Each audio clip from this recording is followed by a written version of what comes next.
इस साल होने वाले लोकसभा चुनाव को लेकर इंडिया हो या फिर एनडीए के अंदर सीट शेयरिंग को लेकर कोई आधिकारिक जानकारी, आधिकारिक घोषणा नहीं हुई है। कई प्रकार के समीकरण की चर्चा हो रही है कि इस दल को इतना सीट दिया जाएगा, चाहे वो एनडीए हो या फिर इंडिया।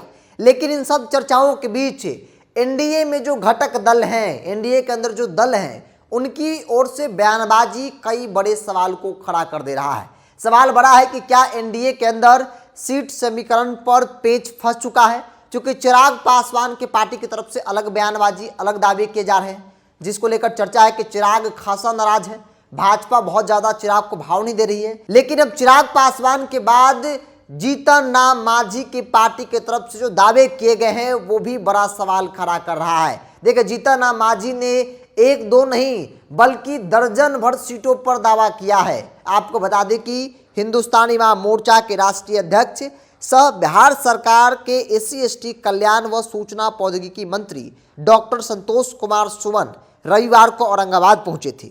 जिला अतिथि गृह में प्रेस वार्ता संबोधित करते वक्त उन्होंने सीट शेयरिंग को लेकर कहा कि अभी कोई बातचीत नहीं हुई है, लेकिन हमारी पार्टी हिंदुस्तानी अवाम मोर्चा जो है वो 12 से 13 सीटों पर चुनावी लड़ाई की तैयारी जो है वो कर ली है। मतलब हिंदुस्तानी अवाम मोर्चा जीतन राम मांझी की पार्टी जो है वो 12 से 13 सीटों पर तैयारी कर ली है। अब इसका मतलब साफ है कि 12-13 सीटों पर वो चुनाव लड़ना चाहते हैं।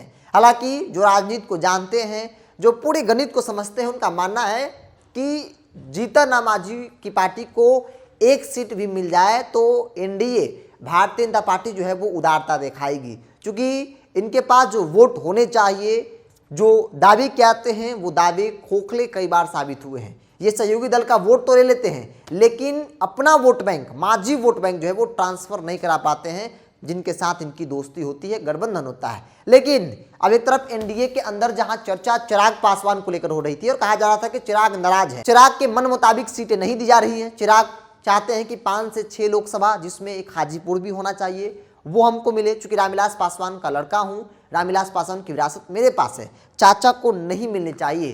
तो वही दूसरी ओर जीतन राम मांझी की पार्टी भी अब सीधे तौर पर यह कह रही है कि 12 से 13 सीटों पर हमारी चुनावी जो लड़ाई है वो उसके लिए हम तैयार हैं, हमने तैयारी कर लिया है। मतलब 12-13 सीट चाहिए।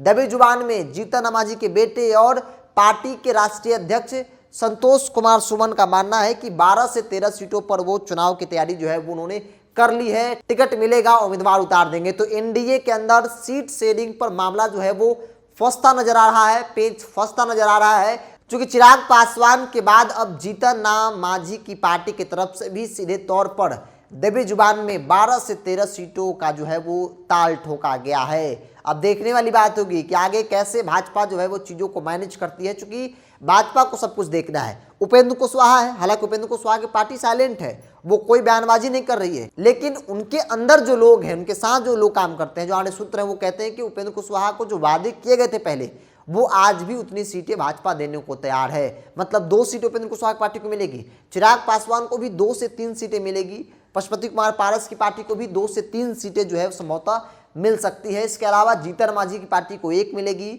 और भारतीय जनता पार्टी चाह रही है कि कम से कम 17 से 18 सीटों पर वो खुद चुनाव लड़े।